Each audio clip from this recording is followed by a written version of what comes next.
Hello friends, welcome to my channel. मेरा नाम है ध्रुव और आप देख रहे हैं the learners community and technology. आज हम बात करने जा रहे हैं इंट्रोडक्शन ऑफ इंटरनेशनल रिलेशन, मतलब अंतर्राष्ट्रीय संबंधों का परिचय, जो कि आपकी पॉलिटिकल साइंस की बुक है, उसके यूनिट 1 का एक जो दूसरा सिद्धांत है उसके बारे में। ठीक है, मैंने ऑलरेडी 2 वीडियो बना दी है जिसमें मैंने एक सिद्धांत के बारे में और जो अंतर्राष्ट्रीय संबंध क्या होते हैं उसके ऊपर मैंने डिस्कशन किया है। तो चलिए आज की वीडियो को शुरू करते हैं। और अगर अभी तक आपने मेरा चैनल सब्सक्राइब नहीं किया तो चैनल को सब्सक्राइब करें और साथ में वीडियो पूरे देखें, क्योंकि ये जो सिद्धांत है ये काफ़ी इंपॉर्टेंट है आपके लिए। जो हमारा सिद्धांत आता है, नेक्स्ट सिद्धांत, उसका नाम है यथार्थवाद। ठीक है, यथार्थवाद क्या है, यथार्थवाद का सिद्धांत क्या है, इस तरह से आपसे क्वेश्चन पूछा जा सकता है। तो यथार्थवाद अंतर्राष्ट्रीय संबंधों में एक महत्वपूर्ण सिद्धांत है तथा यथार्थवाद का क्षेत्र बहुत ही विशाल है। ठीक है, तो यथार्थवाद का सिद्धांत अंतर्राष्ट्रीय संबंधों में एक महत्वपूर्ण स्थान रखता है। ठीक है, अंतर्राष्ट्रीय संबंध में सिर्फ 2 ही महत्वपूर्ण सिद्धांत है, जिसमें एक यथार्थवाद और दूसरा है उदारवाद। ठीक है, ये 2 सिद्धांत हैं जिनका कार्य अंतर्राष्ट्रीय संबंध में है। ठीक है, तो यथार्थवाद की बात करें तो यहाँ पे यथार्थवाद 2 शब्दों को मिलकर बना है, यथार्थ जमा वाद। ठीक है, यथार्थ का मतलब होता है असलियत। ठीक है, यथार्थ का मतलब ये यहाँ पे लिखा हुआ है, यथार्थ का मतलब होता है असलियत, वास्तविकता, या फिर हम कह सकते हैं अस्तित्व। किसी चीज़ का अगर अस्तित्व है, हम उसे देख सकते हैं, हम उसे छू सकते हैं, हम उसे महसूस कर सकते हैं। ठीक है, तो वो क्या है, वो एक यथार्थ है। और उसके बाद वाद, यथार्थवाद को बनाने के लिए वाद लगा दिया गया। ठीक है, अगर किसी भी चीज़ का अस्तित्व है तो वो यथार्थवाद में आती है।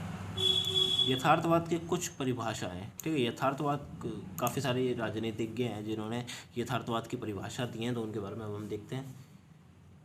ब्राउन के अनुसार यथार्थवाद का मुख्य विचार यह है कि सब भौतिक वस्तुएं तथा वह जगत, बाह्य जगत के पदार्थ वास्तविक हैं और उनका अस्तित्व देखने वाले से पश्य है।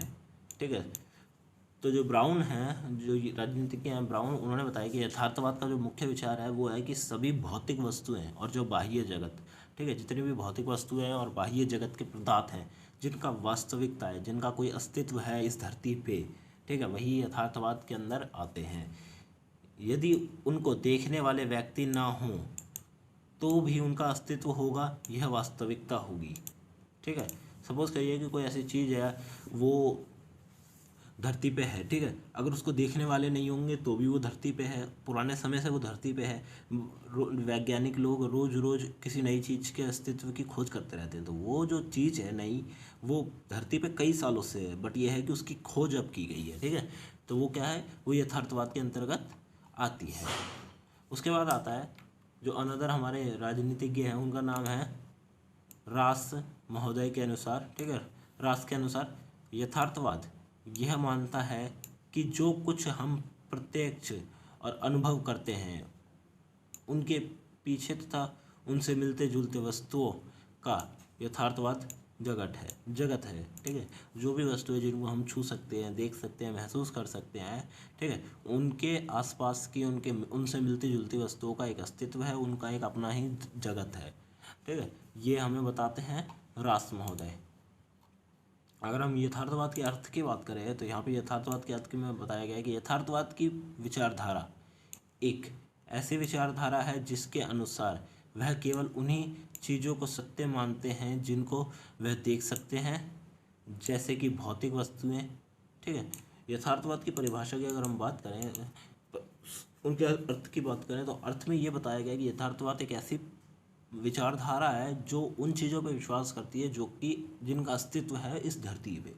ठीक है, इस जगत में उन चीज़ों का अस्तित्व है। अगर कोई ऐसी चीज़ है जिसका अस्तित्व इस जगत में नहीं है तो सिंपली यथार्थवाद की जो विचारधारा है वो उसे नहीं मानती। ठीक है, उसे साफ साफ नकार देती है।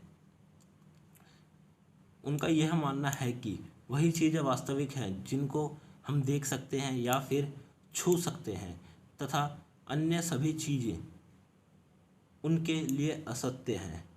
ठीक है, तो उनका यही मानना है सिंपली कि जिनको हम देख सकते हैं, छू सकते हैं, वही सत्य है, बाकी सब असत्य है, अवास्तविक है। ठीक है, अरस्तु ने भी जो यथार्थवाद है उसके बारे में काफ़ी कुछ बताया हुआ है, जो हम देखते हैं कि अरस्तु ने अपनी पुस्तक फिजिक्स, अरस्तु ने एक पुस्तक लिखी थी फिजिक्स, उसमें उन्होंने लिखा है कि इस प्रकार की बहुत सी वस्तुएं हैं जिन्हें हमसे संकेत किया है।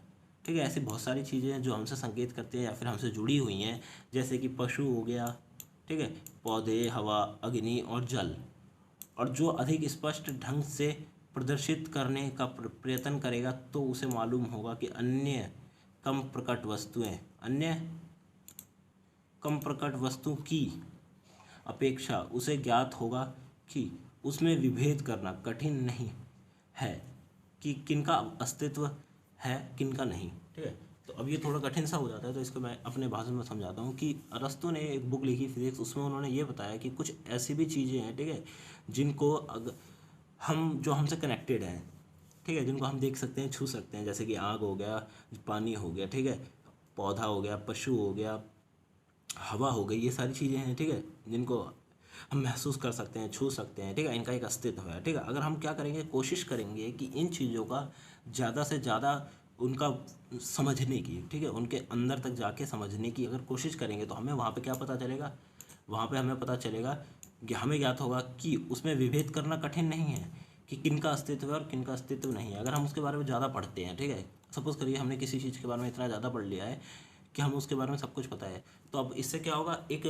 हम पे एक तरह की नॉलेज सी आ जाएगी, हमें पता चल जाएगा कि ये वस्तु निर्जीव है और ये वस्तु जीवित है। ठीक है, तो ये चीज़ यथार्थवाद में बताई जाती है, ये चीज़ें यथार्थवाद में बताई जाती हैं।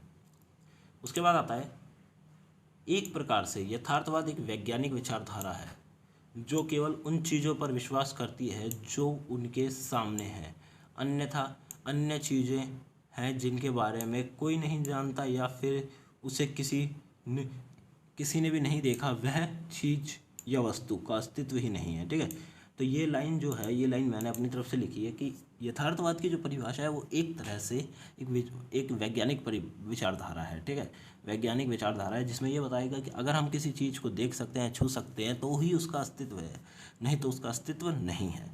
ठीक है, और ये जो यथार्थवाद की परिभाषा है ये उसे साफ साफ नकार देती है।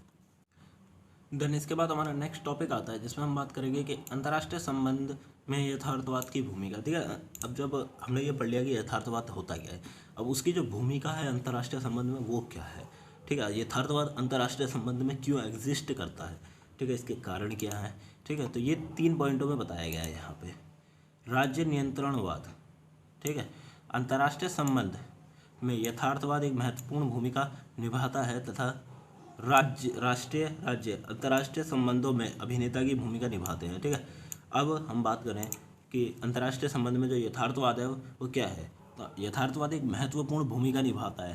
ठीक है, क्योंकि 2 ही सिद्धांत हैं जिनके बारे में हम स्टडी करते हैं, उदारवाद और यथार्थवाद। उदारवाद की वीडियो मैं ऑलरेडी बना चुका हूँ और अब हम यथार्थवाद को देखें तो ये महत्वपूर्ण भूमिका निभाता है। दूसरा, यहाँ पे जो राज्य है और राष्ट्र है, ठीक है, राज्य और राष्ट्र दोनों अलग अलग चीज़ें हैं। ठीक है, सपोज करिए कि कोई देश की बात कर रहे हैं, ठीक है, यह राज्य या तो कोई छोटा सा भी हो सकता है, उस किसी देश का एक छोटा सा राज्य भी हो सकता है, या फिर राष्ट्र हो सकता है, पूरा देश। ठीक है, अंतर्राष्ट्रीय संबंध में अभिनेता की भूमिका निभाता है। अभिनेता की भूमिका निभाता है का मतलब कि वो एक तरह का रिप्रेजेंटेटर है उस देश का। ठीक है, रिप्रेजेंट करता है, एक राष्ट्र अपने देश को प्रेजेंट करता है वहाँ पे अंतर्राष्ट्रीय संबंधों में, तथा यह सब मिलकर एक समायोजित संगठन बनाते हैं जो अंतर्राष्ट्रीय स्तर पर कार्य करता है। ठीक है, अब जितने भी राष्ट्र हैं वो सब क्या करेंगे, वो सब मिलकर एक समायोजित संगठन बनाएंगे जो अंतर्राष्ट्रीय स्तर पर काम करेगा उनके लिए। ठीक है, जैसे कि अगर हम देखें तो नाटो हो गया, सीटो हो गया, वार्सा पैक्ट हो गया जो तो अब ख़त्म हो चुका है वार्सा पैक्ट। ठीक है, और भी काफ़ी सारी जैसे UN एक नेशन बनाएगा, यूनाइटेड नेशंस, जो कि अंतर्राष्ट्रीय स्तर पर कार्य करता है देशों के लिए। ठीक है, तो उसके बाद है कि यह विचारधारा उदारवादी विचारधारा के प्रति विरोध प्रकट करती है। अब ये विचारधारा क्या है, ये सिंपली विचारधारा जो यथार्थवाद है वो क्या करेगी, उदारवादी विचारधारा के प्रति हमेशा ही विरोध प्रकट करती है। ठीक है, हमेशा उसका एक तरह से विरोध करती है, उसकी निंदा करती है। राज्य नियंत्रण वाद में सभी सिद्धांत को अंतर्राष्ट्रीय स्तर पर समायोजित किया जाता है। ठीक है, राज्य नियंत्रण सिद्धांत जो है उसमें जितने भी छोटे मोटे सिद्धांत होंगे जब ये बनेगा, ठीक है, तो सबको अंतर्राष्ट्रीय स्तर पर समायोजित किया जाएगा। उसके बाद आता है जीवन रक्षा। ठीक है, हमारा नेक्स्ट टॉपिक है जीवन रक्षा। देखिए, यथार्थवाद का मानना है कि अंतर्राष्ट्रीय राजनीति में एक प्रकार की अराजकता से बनी राजनीति है। ठीक है, यथार्थवाद का क्या मानना है कि जो अंतर्राष्ट्रीय स्तर पर जो राजनीति है, ठीक है, वो किससे बनी है? वो अराजकता से बनी है। ठीक है, भ्रष्टाचार से बनी है। वो राजनीति कभी भी अच्छी राजनीतियों में नहीं आ सकती। ठीक है, एक तरह से इस तरह की यथार्थवाद का मानना है। एंड देन इसके बाद बताएगा कि जिसमें कोई भी केंद्रीकृत सत्ता, यहाँ पे सत्ता आएगी। ठीक है, यहाँ पे सत्ता नहीं है, केंद्रीकृत सत्ता नहीं है, सब के सब राष्ट्रों को अधिक से अधिक शक्ति प्राप्त करनी है। ठीक है, अंतर्राष्ट्रीय स्तर पर बात करें तो जो भी राजनीति चल रही है वो क्या है? वो केंद्रीकृत नहीं है। वहाँ पे किसी एक के पास पावर नहीं है, सबके पास अपनी अपनी पावरें हैं। ठीक है, किसी एक के पास अधिकांश पावर नहीं है। अब दिक्कत यह है कि सबके सब जितने भी राष्ट्र हैं उन्हें क्या चाहिए? उन्हें चाहिए पावर। हर कोई राष्ट्र सिर्फ इसीलिए काम कर रहा है कि उसे अधिक से अधिक पावर मिल सके, ताकि वो अन्य जो कमज़ोर देश हैं उन पे कब्जा कर सके या फिर उनको दबा सके। ठीक है, उनसे अपना कार्य निकाल सके, इसके लिए वो कार्य कर रहे हैं, अन्य राष्ट्रों को दबाव में रख सकें। ठीक है, अंतर्राष्ट्रीय स्तर पर राष्ट्रों के बीच शक्ति को लेकर संघर्ष चलता ही रहता है। अंतर्राष्ट्रीय स्तर पर क्या होता है कि राष्ट्रों को लेकर शक्ति का संघर्ष चलता ही रहता है। अब दिक्कत ये है कि जब सपोज करिए कि कोई देश है जैसे कि अमेरिका है। ठीक है, अमेरिका कभी कभार या फिर अधिकांश ही किसी छोटे देशों पर जिसके ऊपर वो हमला करता है, हमेशा ही दिखाता है कि वो देश गलत है। ठीक है, हमेशा ये दिखाने की कोशिश करता है क्योंकि उसके पास इस तरह की शक्ति है। ठीक है, वो कुवैत हो गया, जब कुवैत पे इराक ने हमला करा था कुवैत पर। ठीक है, तो उस समय क्या करा, अमेरिका ने एक युद्ध सेना बनाई। ठीक है, युद्ध लड़ा। ठीक है, और उसका जो अगर हम बात करें पीछे का, तो उसने उसको हरा के, ठीक है, इराक को हरा के कुवैत पे कब्जा कर लिया एक तरह से। ठीक है, कब्जा कर लिया, वहाँ पे अपनी सरकार बैठा दी। तो यही कारण है कि अंतर्राष्ट्रीय स्तर पर जो अन्य शक्तिशाली देश है वो यही चाहते हैं कि हम एक देश को दबाकर उससे अपना कार्य निकाल सकें। उसके बाद नेक्स्ट पॉइंट आता है स्वयं सहायता। यथार्थवाद विचारधारा का मानना है कि किसी भी राष्ट्र का अस्तित्व की कोई गारंटी नहीं है। अब ये वाला पॉइंट जो है काफ़ी मेन और इंटरेस्टिंग है। अब यथार्थवाद में ये माना गया है कि कोई भी जो देश है या फिर राष्ट्र है उसका अस्तित्व हमेशा नहीं रहेगा। ठीक है, हो सकता है कि किसी युद्ध में उसका अस्तित्व ही समाप्त हो जाए। ऐसे कई देश हैं जिनका अस्तित्व बहुत छोटे छोटे थे, जिनका अस्तित्व समाप्त हो चुका है युद्धों के कारण। ठीक है, क्योंकि वहाँ की पूरी ज़मीनों को खराब कर दिया गया, एक युद्ध लड़ा गया उस क्षेत्र पर और वो क्षेत्र पूरी तरह से तहस नहस हो गया। ठीक है, तो किसी भी देश का या फिर राष्ट्र का अस्तित्व की कोई गारंटी नहीं है, वो कभी भी ख़त्म हो सकता है, कभी भी उसका अस्तित्व समाप्त हो सकता है। इसके लिए प्रत्येक राज्य को स्वयं की सुरक्षा करनी चाहिए। ठीक है, अब इसमें बताया गया है कि अब किसी भी राष्ट्र का अस्तित्व समाप्त हो सकता है, तो इसके लिए क्या करना चाहिए? प्रत्येक देश या फिर राष्ट्र को क्या करना चाहिए? अपनी सुरक्षा स्वयं करनी चाहिए। इसीलिए इसका नाम ही स्वयं सहायता है। ठीक है, स्वयं सुरक्षा करनी चाहिए तथा कोई भी राज्य उसकी सुरक्षा नहीं करेगा। ठीक है, अगर आप ये सोच के बैठे हैं कि अगर जो देश का मालिक है या फिर, ठीक है, देश का जो प्रधानमंत्री है, देश है, वो ये सोचे बैठा है कि अन्य देश उसकी मदद करेगा, तो ये बिल्कुल ही ना है। ठीक है, बिल्कुल ही मना है। वो व्यक्ति करेगा ही नहीं उसकी मदद एक प्रकार से। ठीक है, अंतर्राष्ट्रीय स्तर पर